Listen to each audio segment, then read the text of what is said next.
We're talking about business cards and business card etiquette.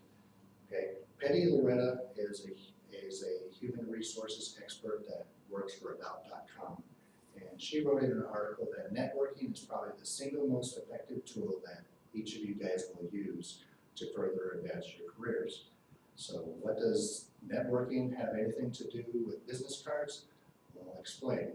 So if you observe proper business card etiquette, you're going to increase the quality of your contacts, and that's really the important thing. You don't want to have quantity, you want to have quality. So before you can start using it, you need to have a few basic rules you need to go by. So you need to build a good business card. So there's some general rules that you're going to follow. First one, you want to make sure that you understand that your business card is an extension of you. When they see that business card, they're looking at you, okay? You want to also make sure that all the contact information is on there. You need to have your name, you need to have your address, you need to have a phone number, and very, very important these days is to have an email address. You don't have to have your web page on it unless it's essential. Okay? You work for About.com, you want to have your web page on there. You want to make sure that your paper of the cards are very high quality. Spend a lot of money on the paper, make sure it's good. Spend money on the fonts. And most very important is to get yourself a holder for the business card. Keep inside that holder at all times.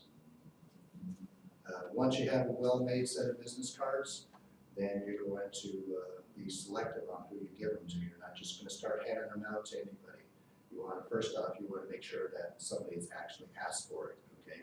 So once they ask for it, then you can go ahead and give it to them. A gentleman named Ty Goodwin wrote 3 rules of business etiquette, and he suggested as you're discussing something, suppose you're at a festival or something and you're talking about bicycles, and he asks for your business card, you can write on the back of it bicycles and the day and date and give it to him. That way it will reinforce their memory later on who you are. Different cultures have different feelings about business cards. In the East, they consider business cards an essential part of doing business. The West is not so much. They're very specific about the way they do things. For example, in Japan, they hand business cards out with 2 hands. They always hold it in both corners, and they present it to the person that received them to where they can see the words are up and they can read them. And they also bow as they're doing this. The person that's receiving it also grabs it in each corner. They do it very carefully, and they also bow. They look at the card, they study it very carefully, then they put it away inside a business card holder. They don't shove it in their pocket. They don't put it in their purse or something like that. The only exception to this rule is the Koreans. Koreans, they look at it and they put it away right away. They don't sit there and study it. They consider it rude to do it. One thing you need to also keep in mind is when you receive a card in Asia, you never want to write on it in front of it. You may be trying to jot your memory, but you want to wait until you're ready before you start writing anything on it. And you want to make sure that any card you give to them is immaculately clean. It's very important to them.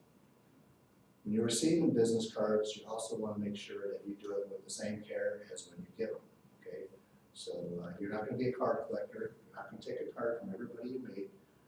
When you do, you're going to make sure that you contact this person within 5 days or so and reinforce that contact.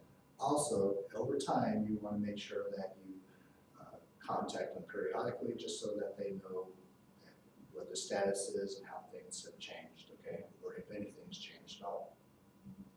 So now that I've given you guys some basic information on business cards, I know that every one of you are going to go out there now, buy yourself a good quality set of business cards and start using them in everyday life and start building your network.